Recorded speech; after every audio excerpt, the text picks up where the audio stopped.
right, good morning, guys. It is 9 o'clock. We'll get the ball rolling here. This is our monthly Foreman safety meeting. Thank you for joining. Just a reminder that if there's other foremen on your job, or if you have to bounce out of the meeting, these are recorded.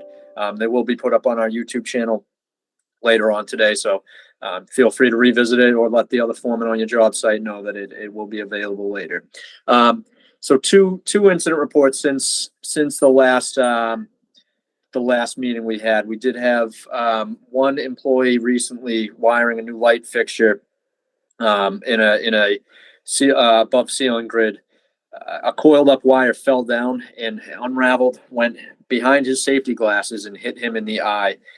This is something that has happened so many times in the past year. An unbelievable amount of times we have had things go behind the safety glasses and hit people in the eye, whether it be dust, debris, screws, bolts, knockouts, wires, anything falling behind the safety glasses. So a reminder, we do have face shields available. We do have gasketed safety glasses available. We do have goggles available. If you guys are working above ceiling or around dirty equipment, or if there's anything overhead that they think might fall onto their face and in their eyes, and they want to switch over to face shields, we have them available. Even if you don't predict any of that or see any of that in your current scope of work, but that might come down the line, order them, have them in your gang box, have it readily available. There's no sense in it sitting in the warehouse collecting dust when it could be, available to one of you guys in a gang box. So feel free to order those up. Give me a shout. Give Dave Folsom a shout. We'll get you what you need. We did have another injury with an employee working above on a ceiling grid, moving a wooden tile over to get access to above the grid. And this wooden tile fell. This employee reached to grab it, to catch it. It's a knee-jerk reaction to catch something that's fallen instead of just letting it fall. And it ended up resulting in a bicep strain that's probably going to be pretty bad. I understand if something's falling, and that's the second one we've had in the past 2 months, with something falling, somebody going quick to grab it and it resulting in a strain. I get it. That's a normal reaction. Something's falling, you catch the damn thing. But if you're working overhead and there's a risk of something falling down, we're supposed to set up a controlled access zone below anyways. If there's risk of things falling, we need to protect the area below so people don't walk by there. And if that's the case, if you have set up in a controlled access zone below your work area and something's going to fall, let it fall. I'd rather it hit that floor than you try to catch something and fall off your ladder, pull something, strain something. Let it fall. If the area below is controlled, let it fall. Another thing that's been coming up a lot too is ladders. We talk about it so goddamn much. Ladders, we got two different types, right? That people are always confused about: the podium ladder and the platform ladder. Some of our contracts say we need to have podium ladders. The podium ladders are a form of a platform ladder. They're an A-frame. They have the normal platform that you would stand on. The difference is the podium goes up higher, and it's about belly, chest height. It's kind of like a guardrail that you would stand into and you're able to lean into. Those are different ladders. So look into your contracts too. Gilbane jobs, Turner jobs, you can expect it's going to be podium ladders. And not all of them are lean safe ladders. Some of them that we have are you're able to use in a closed position and lean up against the wall legally. They're designed for that. They're engineered for that, and they're allowed for that. But other ones aren't. So make sure you're ordering the correct ones.